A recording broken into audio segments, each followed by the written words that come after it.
Bonjour et bonsoir chez vous, c'est encore moi votre amie Rosine. Aujourd'hui je nous reviens encore avec notre petit sujet que nous avons commencé la fois passée, comment pardonner. Et nous allons voir comment pardonner parce que je pense que c'est très important, non seulement pour moi, je pense que c'est aussi important pour tout le monde parce qu'à un moment ou à un autre dans notre vie, nous nous retrouvons toujours dans le besoin de pardonner à quelqu'un et des fois à soi-même. Alors aujourd'hui nous allons parler de deux autres exemples pour nous aider à comprendre comment pardonner et aussi pourquoi le pardon est très important. Et aussi merci de nous avoir rejoints aujourd'hui. Si c'est votre première fois d'être avec nous, cette émission est appelée Un moment avec The Blessed et nous partageons de petits versets pour nous encourager dans la vie. Notre but c'est d'encourager, d'informer et aussi d'inspirer, être une bénédiction pour les autres. Alors, merci encore de nous avoir rejoints aujourd'hui. Nous nous retrouvons chaque samedi, chaque 2 semaines, le samedi soir à 18 h, heure d'Atlanta.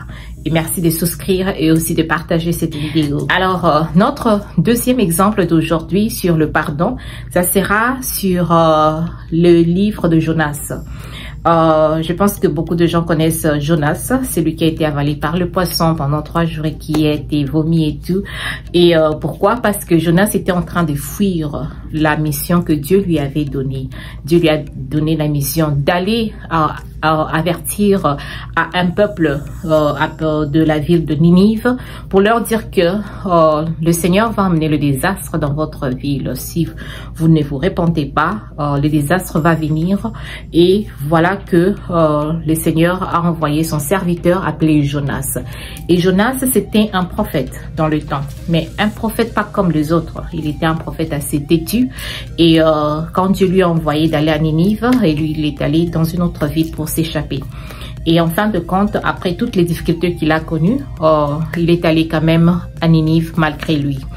Et il a commencé à avertir le peuple de cette ville-là que la colère de Dieu est sur vous, il y a ceci, c'est là qui doit arriver à cause de tous vos péchés, tout. Et il a parlé, et c'était une grande ville. La Bible dit que ça prenait 3 jours de marche pour parcourir toute la ville, quoi. Donc il avait déjà parcouru 1 jour en train de crier et de parler en avertissant le peuple de ce que Dieu lui avait dit. Et à sa surprise, le peuple s'est repenti devant le Seigneur et ils l'ont demandé pardon. Ils ont pris le temps de se dépouiller, s'humilier physiquement et d'implorer la grâce de Dieu. Et la nouvelle est parvenue même au roi. Et le roi aussi s'est humilié en demandant pardon au Seigneur. Ils sont repentis, ils sont revenus au Seigneur. Et voilà que le Seigneur a vu qu'ils s'en sont repentis et il les a pardonnés. Il les a carrément pardonnés. Et à notre grande surprise, quand vous lisez le livre de Jonas, Jonas était fâché. Il a dit, Seigneur, pourquoi tu les as pardonnés? C'est comme pour dire, maintenant, ils vont me prendre pour qui? Moi, je suis venu parce que toi, tu m'as envoyé. Donc, pour Jonas, il fallait que Dieu puisse d'abord le frapper. Même si tu vas pardonner après, mais frappe-le d'abord, comme je les ai annoncés de ta part. Et puis après, on verra la suite après. Mais quand Dieu a pardonné au peuple de Ninive, Jonas était carrément fâché. Il était vraiment fâché. Il a même demandé la mort. Il n'avait pas fait ça une seule fois, plusieurs fois. Dieu était en train de le façonner, mais ça c'est un autre sujet. Mais il était toujours têtu et il voulait que Dieu puisse agir contre Ninive d'abord. Parce qu'il était tellement plein de lui-même, comme on dit, full of himself. Il voulait que la colère puisse s'abattre d'abord et puis après pour qu'il ait raison et dire que j'avais averti le peuple et voilà Dieu a agi et tout. Alors, un passage que nous allons lire aujourd'hui qui va nous montrer pourquoi Dieu a pardonné au fait à Ninive. Voici le passage, le premier passage, Jonas 4, et c'est dans le verset 11, c'est le dernier verset de ce livre. Et ça dit, ça c'est Dieu qui parle à Jonas, hein, parce qu'après sa colère et tout, il dit à Jonas, et moi, je n'aurai pas, je vais commencer au verset 10 pour mieux comprendre. Et l'Éternel dit, tu as pitié du raisin qui ne t'a coûté aucune peine et que tu n'as pas fait croître, qui est né dans une nuit et qui a péri dans une nuit. Et moi, je n'aurai pas pitié de Ninive, la grande ville, dans laquelle se trouvent plus de 120 000 hommes, qui ne savent pas distinguer leur droite de leur gauche. Ça veut tout simplement dire les gens qui ne savent pas distinguer le bien du mal, ce qui est correct et ce qui n'est pas correct. Et à la vue de tout ça, quand vous regardez, c'est vrai que Ninive était, comme il a dit le Seigneur lui-même, était fait de 20 000 hommes. C'est pas 20 000 garçons bien petits enfants, c'était des hommes, c'était des grandes personnes. Et je suis sûre il y avait aussi des femmes. Et voilà que Dieu dit qu'ils ne savent pas distinguer le droite du gauche. Comme pour dire, littéralement, quand on traduit ça, c'est pour dire qu'ils ne savent pas quel est leur côté gauche et quel est leur côté droite. Alors, c'est juste pour dire qu'ils ne savent pas distinguer le bien du mal. On connaît que l'âge de la conscience est à 7 ans environ. Dans les 7 ans, 6 ans, ça dépend. Certains enfants sont plus éveillés que les autres. Mais voilà que ça, ce sont des hommes très matures, qui sont de responsables. Et Dieu dit qu'ils ne savent pas distinguer le bien du mal. Et c'est pourquoi il les a pardonnés, quand ils se sont repentis. Et ça nous montre que le Seigneur, comme Jésus-Christ à la croix, la fois passée on a parlé, il a trouvé une excuse pour pardonner à ceux qui le crucifiaient, malgré que c'était des hommes qui étaient, qui connaissaient le bien du mal, qui savaient toutes choses, mais Jésus a dit qu'ils ne savent pas ce qu'ils font. Et si Dieu dit que les gens de Ninive ne savent pas distinguer le bien du mal ou ce qui est correct et ce qui n'est pas correct, et Dieu les a pardonnés, il a trouvé une excuse pour le pardonner à cause de cela. Cela nous rappelle que nous devons aussi trouver des excuses pour pardonner aux autres. Et nous verrons pourquoi. Et le deuxième exemple d'aujourd'hui, ça sera notre bien-aimé Joseph. Dans le livre de Genèse, notre verset du jour, ça sera Genèse 45, verset 5. Ici, c'est l'histoire de Joseph. Joseph était un des frères d'une famille de à peu près 12 enfants. Et il était l'avant-dernier. Et Joseph était un enfant qui était très aimé par son père. Je pense que vous connaissez l'histoire dans le livre de Genèse. Et voilà que c'est un enfant qui grandissait, son père le choyait un peu trop. Et c'est aussi un enfant qui avait beaucoup de rêves. Pas de rêves de genre, je planifie de faire ceci plus tard quand je serai grand, mais de rêves quand il dormait, le Seigneur lui montrait des choses, et des choses vraiment grandioses. Et dans son immaturité, il partageait ses rêves avec ses frères, croyant et son père et sa mère, pensant que ce sont des gens qui l'aiment et qui sont là pour le soutenir, pour l'aider et pour l'encourager et tout. Mais voilà que ces rêves qu'il partageait étaient toujours en sa faveur et pas en faveur des autres. Et quand il les partageait, ça incitait la jalousie de ses frères et même de son père et même de sa maman pour dire qu'ils regardaient et disaient est-ce que nous on doit nous agenouiller devant toi, donc toi tu seras le maître, nous on va s'agenouiller, tout ça. Donc c'était des rêves qui parlaient de l'avenir, mais il n'était pas assez mature. Il les parlait, il les partageait à ceux qui pensaient qu'il aimait. Et voilà que la jalousie a grandi dans le cœur de leurs frères, de ses frères, et ils ont jugé bon de lui faire du mal pour s'en débarrasser. Comme ça, ce rêve, on n'entendra plus quoi. Et voilà que ils ont essayé de le tuer, mais ça n'a pas marché. Ils l'ont jeté dans un puits et puis après ils l'ont vendu par des marchands qui allaient en Égypte et tout. Et voilà que vous vendez votre frère, vous ne savez même pas où est-ce qu'il va aller, qu'est-ce qui va lui arriver et tout. Et ils l'ont vendu, ils ont pris le sou et ils sont rentrés à la maison. Ils ont fabriqué une histoire pour mentir à son père de ce qui lui était arrivé en lui disant qu'il était déjà mort. Maintenant, après plusieurs années, la famine entre en Canaan, là où ils étaient, et voilà qu'ils doivent aller acheter le blé dans le pays d'Égypte parce qu'ils avaient entendu parler que l'Égypte, il y avait encore la nourriture pendant ces temps de sécheresse.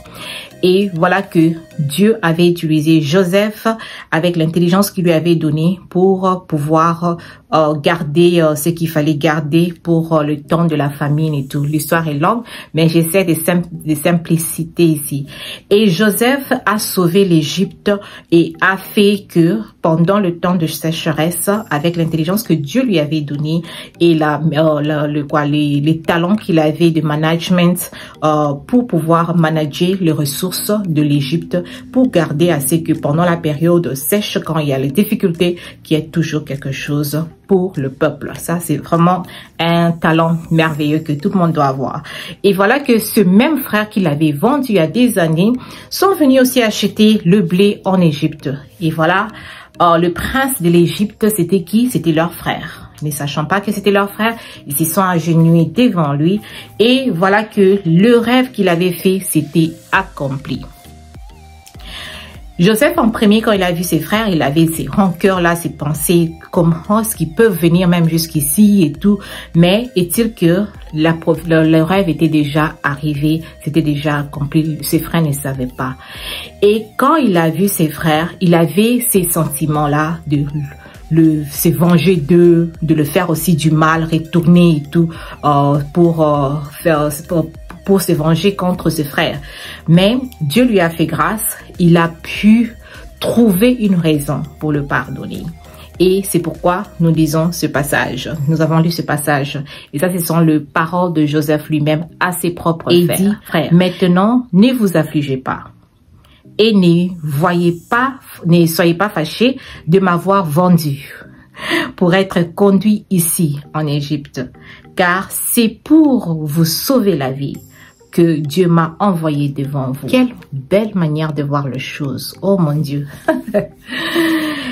Il s'est concentré du côté positif de ce qui lui était arrivé. Parce que c'est ce qui lui était arrivé que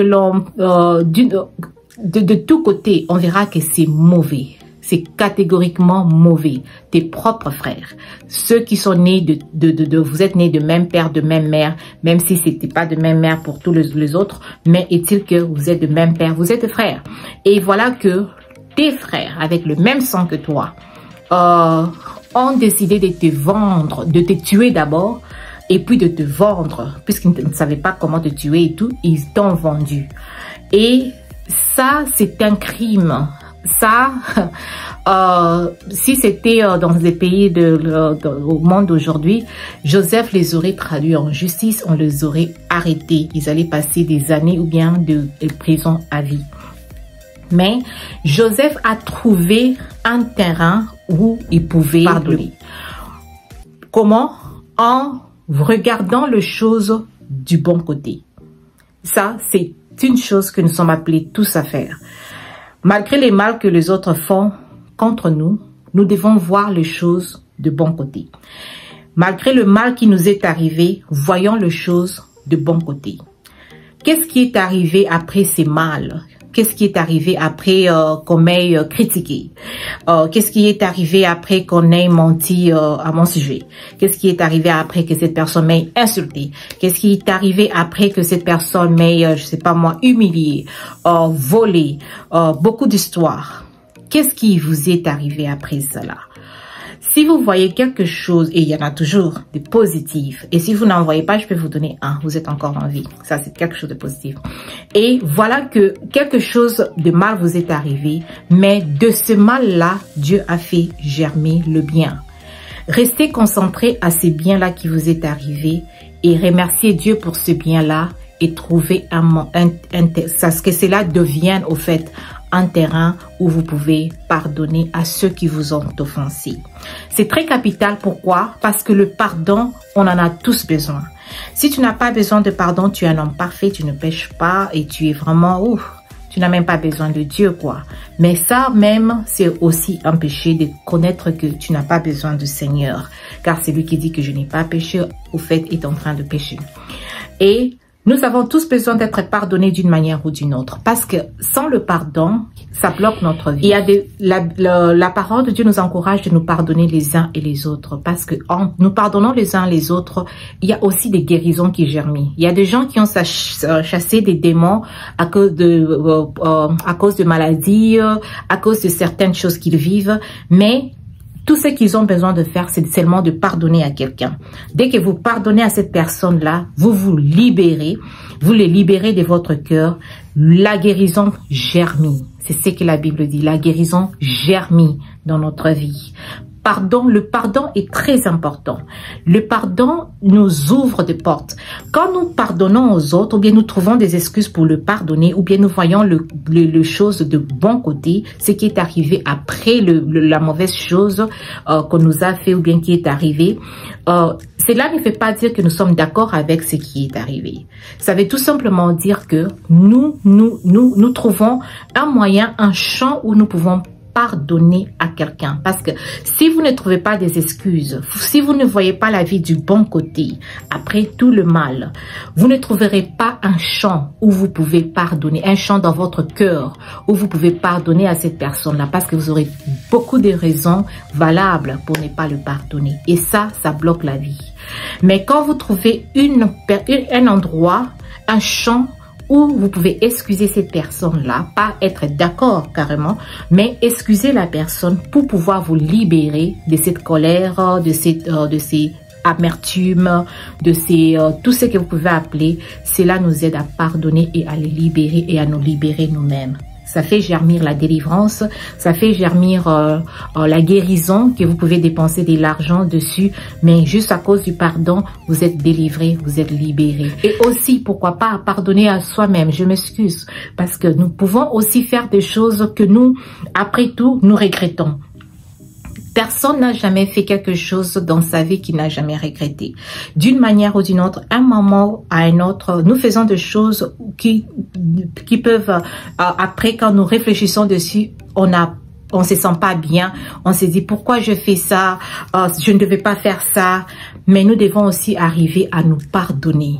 Trouve une excuse pour pouvoir te pardonner. Vois le bien de ces mal-là que tu as peut-être fait, une erreur que tu as commis, qui a causé peut-être du tort à toi-même ou à quelqu'un d'autre. Trouve un endroit dans ton cœur pour te pardonner. Oui, je fais ça. Oui, peut-être parce que j'étais trop occupée. C'était parce que j'étais très fatiguée. Voilà, je me suis retrouvée encore dans les mêmes erreurs. Bon, qu'est-ce que je dois faire pour réparer ça? D'abord, je me pardonne. Et moi, je me regarde dans le miroir et dis, je me pardonne. Je fais ça, je me pardonne. Je pardonne. Si j'ai offensé quelqu'un, je le pardonne. Et je me pardonne aussi à moi-même. Et je dis, quelle est la leçon que je dois apprendre? Ok, prochainement, je ferai mieux. Seigneur, aide-moi. C'est comme ça qu'on évolue. Merci encore de nous avoir suivis. Que le Seigneur vous bénisse. J'espère que vous avez été inspirés. Partagez pour encourager quelqu'un à pardonner aux autres et à soi-même. Et on se revoit à la prochaine.